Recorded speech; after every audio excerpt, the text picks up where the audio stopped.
حضرت عیسی پیغمبر خدا در گهواره در خردی صحبت کرده بود. دوم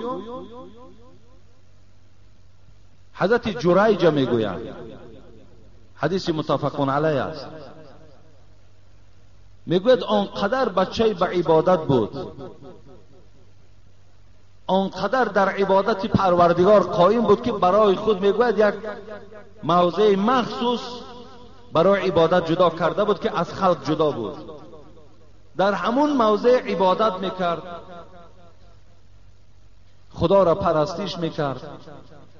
به ناگاه میگوید روز مادرش فریاد زد یا جریج. حضرت جریج صدای مادرش شنید در عبادت، لیکن چی میگفت؟ خدایا نمازم یا مادرم، نماز دوام دهم یا جواب مادر مگردانم. و همچون نماز دوام داد، جواب مادرش نگفت. دویم بار میگوید باز مادر روز دیگر فریاد زد، باز جریج در عبادت که بود گفت نمازم یا مادرم، باز نمازش ادامه داد. سیوم روزم این چنین تکرار کرد. بعداً مادرش میگوید خیلی خشمناک شدن و گفتن جان تو را خدا نگیرد تا زمانی که اگر با یک زن زیناکار روبرو نشوی. رخانه شفا فرما داروهای طبیعی را به شما پیشنهاد میکند. سامیون وان برای شخصانی که خراب هستند و میخواهند وزن گیرند. ام پلوس اپیمدیوم برای با قوت شدن، خوب کردن گردش خون، برای طولانی کردن همخوابگی. ماس پیگمنتو برای کسلی های پسریاز و سفید شوی پوست. بین داکس برای ریزانیدن کرم های معده و روده. مینوکسیدیل برای برآوردن ریش و موی سر. کرم فرانک برای دراز نمودن مهلت همخوابگی. ماسلا خیلبی برای ریزانیدن سنگ‌های گرده و تبابت آن. فات زورب برای کم کردن وزن زیادتی. السلام علیکم دوستان عزیز. آیا شما برای گذشتن از سرحد دشواری میکشید؟ مهلت حجت‌هایتان به آخر رسیده است. پس من برای شما خدمت رسانی شرکت نور محمد را پیشنهاد میکنم. با ماشین‌های نو و زمانوی، با باوری و اعتماد کامل، توسط رانندگان مرد و زن شما را از منزل استقامتیتان تا خط سرحد برده برای عبور مرز مساعدت می نمایند. یادآور می شویم که اگر شما از نام شبکه حاجی میرزا مراجعت نمایید برایتان تخفیف ارائه کرده می شود.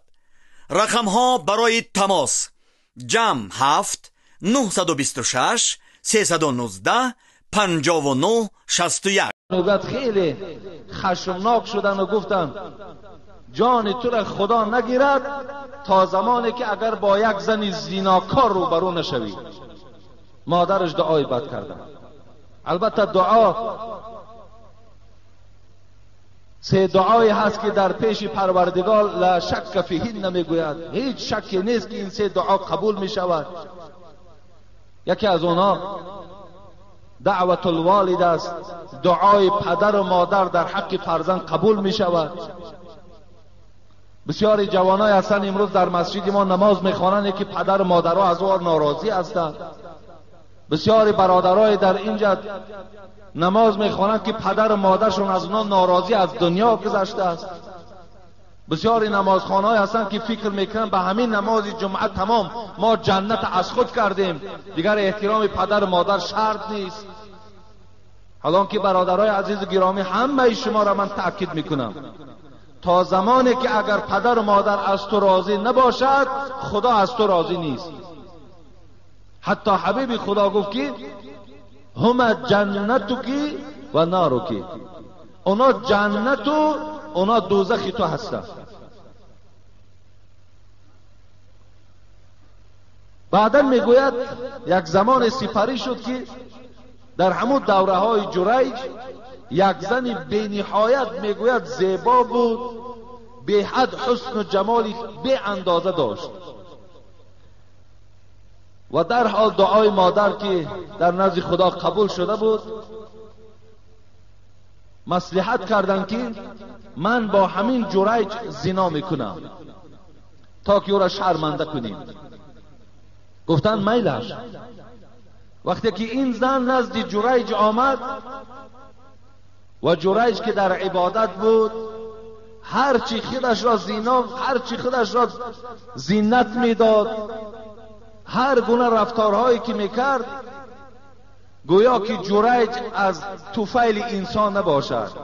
برای او هیچ اینا زینتی نداشتند. برادرای عزیزی که قرآن خونده نمیتونیم با زبان عربی، اینا با ترجمه تاجیکی و همچنین با حرفای کریلیکی طرز خوندن قرآن. اینا بسم الله الرحمن الرحیم، به نام خداوند بخشنده و مهربان. هم زبان عربی قدی نویسه، هم با زبان کریلیکی طرز خوندنش، هم ترجمهش هست. انا اعطیناک الکوثر فصل لربک وانحر. اینا یکم آیت به درستی که ما تو را کوثر عطا کردیم. یکم آیت نیم انا اعطیناک الکوثر. هر یک آیتی که میخونه ترجمهش هست، هم با زبان عربی نویسه، هم با زبان کریلیکی نویسه، هم ترجمهش با زبان تاجیکی است. السلام علیکم و رحمت الله و برکاته.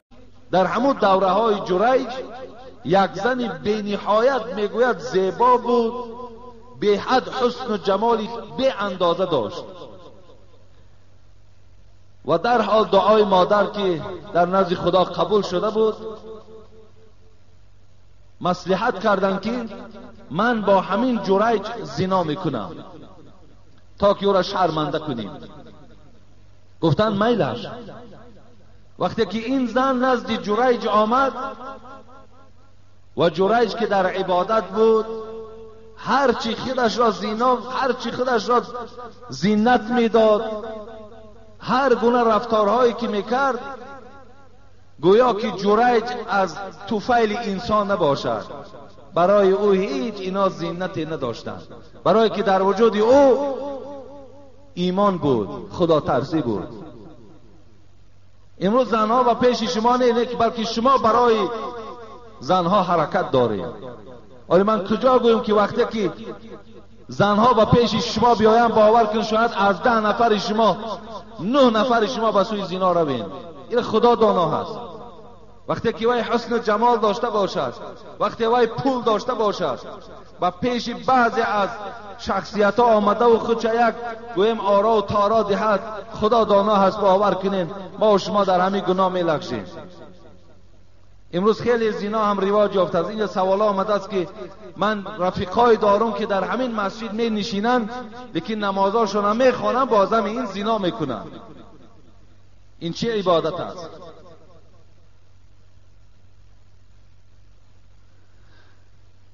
دید که از جریج هیچ فایده ای نیست. در حال با یک چوپان میگوید این زن زنا کرد، حامله دار شد و فرزند زایید. وقتی گفتن این از کیست؟ گفت از جریج است. در حال آمدن همون عبادتگاه جریج چپه کردند، جریج خودش را لط و کوب کنان به میدان آوردند. وقتی گفتند چه حالت است، چه مسئله شده است؟ گفت این فرزندی که از این زن به دنیا آمده است از حساب زینای تو به دنیا آمده است.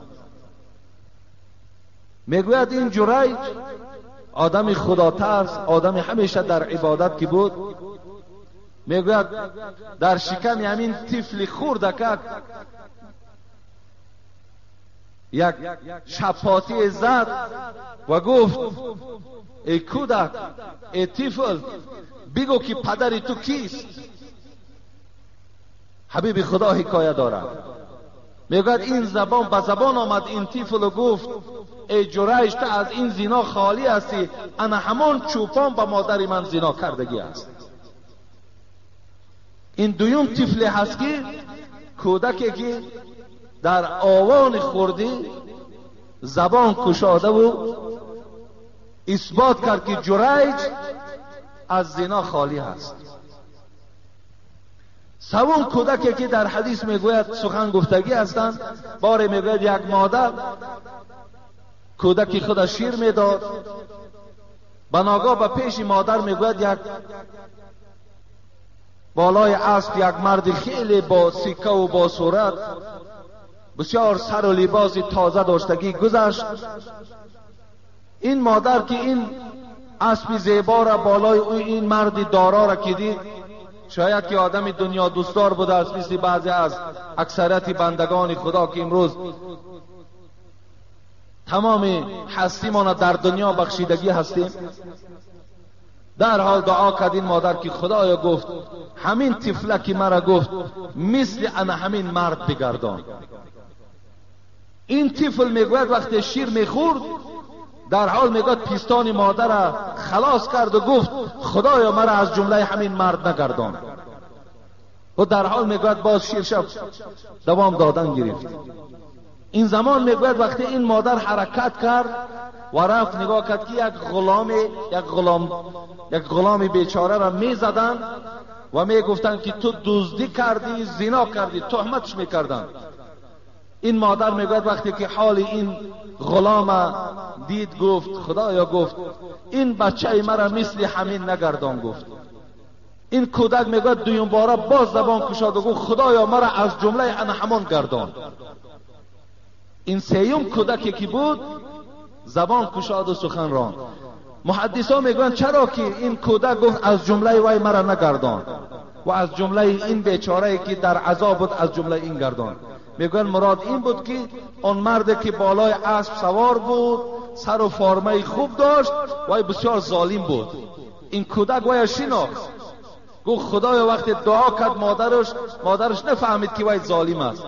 کودک که فهمید گفت خدایا مرا از جمله ظالم نگردان. لیکن اون بیچاره غلامی که با تهمت وی از زناکار و دزد گفته بودند، کودک فهمید که وی دروغ است، تهمت است، گفت خدایا مرا از جمله وی بگردان. این سیوم کودک بود که در حالت کودکی سخن گفتگی بودند. السلام علیکم داملای مهربان، آیا شب گرانیدن مرده جایز است یا نه؟ بله، شب گرانیدن مرده جایز است. حتی که در روایت ها میاد که حضرت ابوبکر شب گرانیدگی است. در روایت ها میاد که حضرت علی، حضرت فاطمه را هم شب گرانیدگی هستند. و این خاطر اگر ما شب هم که مرده ها منا برده گرانیم اینم جایز است. فقط شرایط در کار، فقط همون حالت های گرانیدن اگر برای ما گویم یک روشنی باشد، شرایطاش باشد، گرانیدن در شب هیچ زلل و زیانی ندارد. السلام علیکم داملای عزیز، شما گفتید که با معلمان رابطه زیج دارید.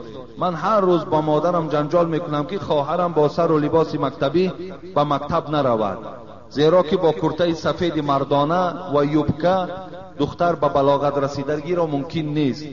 آیا شما به معلمان در این باره سخن نمیگویید؟ التماس دعا کنید که خواهر ما صاحب ستر و حجاب شود. در اصل وقتی که امروز ما همین کوچه ها را میگذاریم میبینیم دختری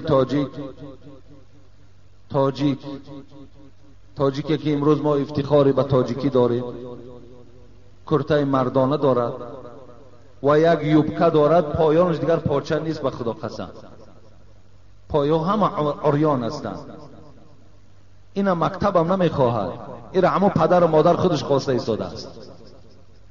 این ریزاگی همون معلم هم نیست که همون دختر ما و شما گویم همین رانهای پاش قسم پایان همه در میدان باشد.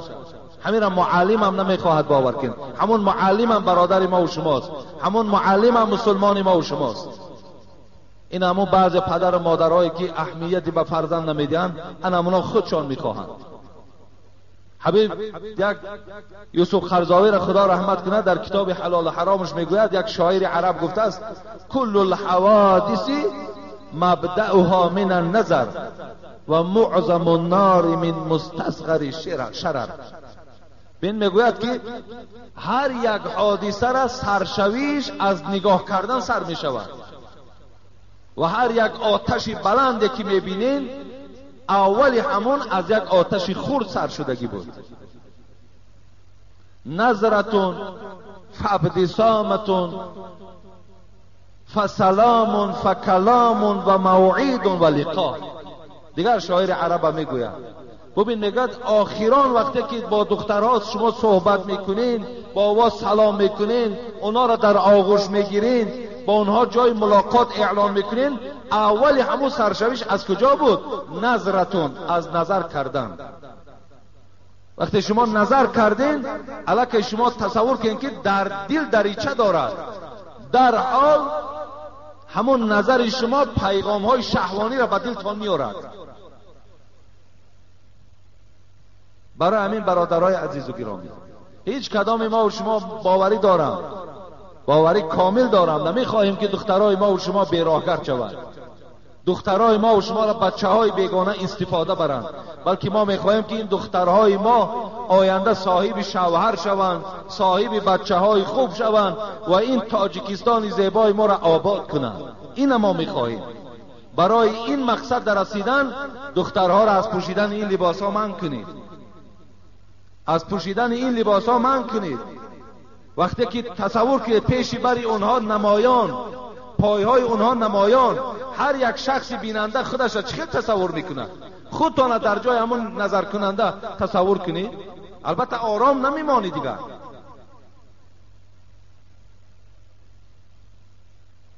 برای همین برادرای عزیز و گرامی احتیاط کنید، این بسیار مسئله مهم است. از اون مسئله هایی که ما و شما جزئیه که در اول من خواندم، جنگ و جنجال مثال ما و شما بیدار میکنیم، هر یک گروهی که نباشد در این اطراف حرکت کنیم، اینجا بهبودی بیاره. این است مسئله های مهم برای ما. این ملت است، این ملت تاجیک است، این به خودش لباس دارد، لباس ملی دارد.